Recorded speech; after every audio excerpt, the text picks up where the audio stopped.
Today we're here in Seoul to talk to a watch collector. This watch collector is a guitarist, singer, songwriter, Grammy Award winner, and a friend of mine. His name is John Mayer, and today we're talking about watches.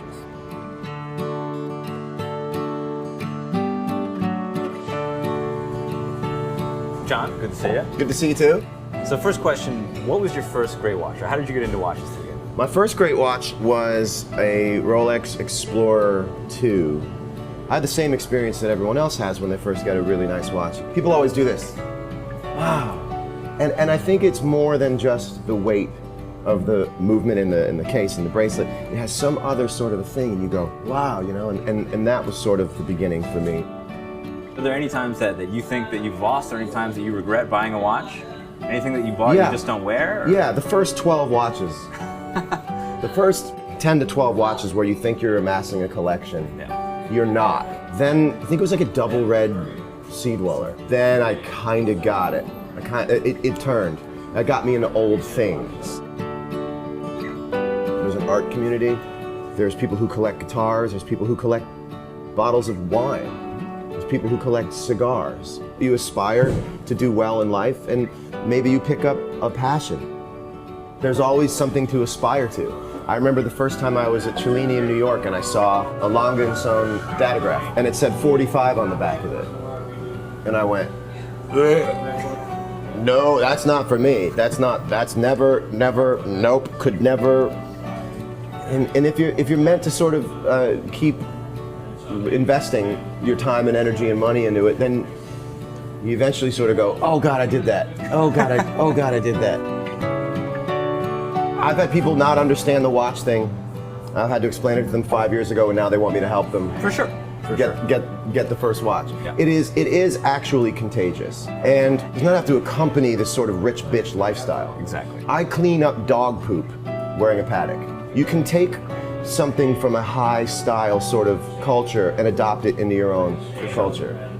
I think also when you think about what watches were when they came out last century, I mean, these were tools. You know, these were essentially something to like get stuff done with. That's right. And if you treat watches that way, then it's no big deal. They were the iPhone 5 for sure of their day. Yeah, you just needed one. It has a chronograph. That's like helpful. An app. Yeah, that's useful. It's like your app. Right. A GMT is one of the world's greatest apps. Yeah, for sure. It really is. That's why we love these watches. So what'd you bring with you on tour? I'm only bringing about 2 watches on tour. I'll show you one that I just got. This is the Patek 5164A. Travel time. They call it the travel time. Yeah. It's a great watch and I wear it on stage most of the time. Tiffany Dial as well? That is a Tiffany Dial. I don't think I've seen that before. I always like the rare inside. Look closer, but look closer, but look closer still. Look inside the A of Tiffany and you'll see a small photo of myself as a child. You know. The other watch that it sort of competes with on this tour is the new GMT Blue Black. The GMT movement is Rolex's, I think, their greatest movement. It's the best contemporary watch that Rolex makes. And I feel like these two together are great contemporary, thoughtful watch collectors' watches that aren't like bringing Fort Knox on the road with you. So you keep these on tour. You bring anything else? Bring anything old? I'll show you the watch that I've worn the most since I hit the road. This watch is 10 years old now. It's the Big Pilot. This is the reference 5002. If you look from like 2002 to 2005 or 6, I'm wearing this watch on stage every single night. If you're landing and the local time is 5 because you landed in LA, you just, done. You're there. That's the fastest time setting I've ever had. Yep. Then you take it off to go to bed, right? And you take it off to go to bed and you put it on the nightstand. And it's a clock. What a giant clock. You have a clock.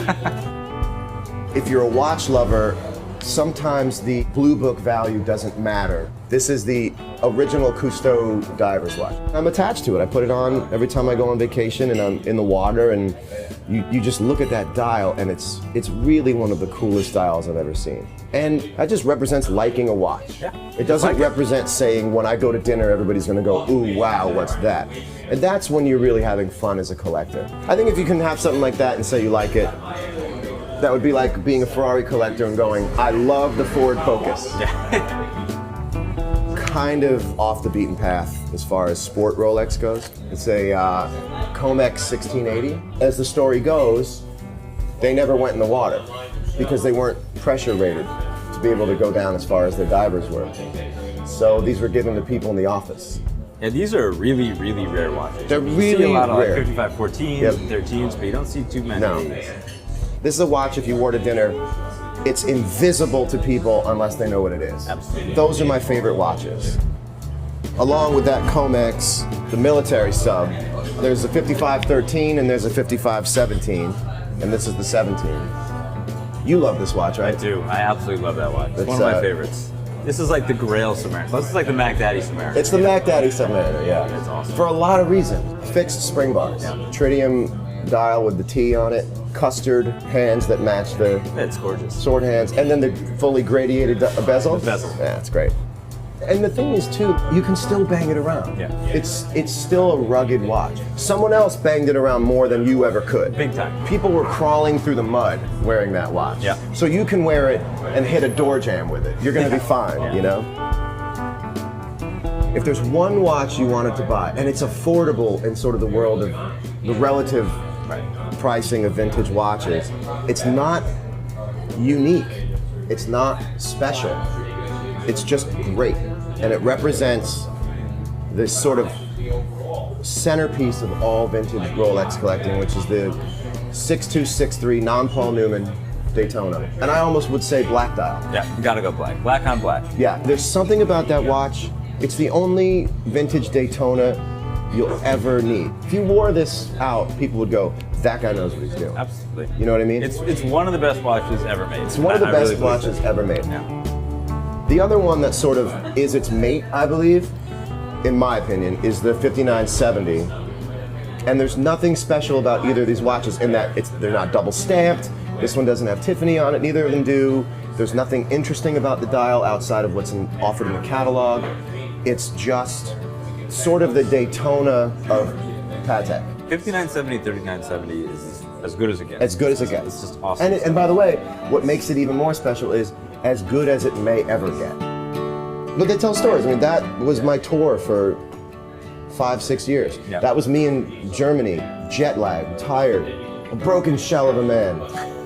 Sometimes it just comes down to you and your watch. Yeah. And you go, can I please get a hotel room before the gig to sleep for 3 hours? And they dump you in a hotel room like you're in the Bourne Identity or something.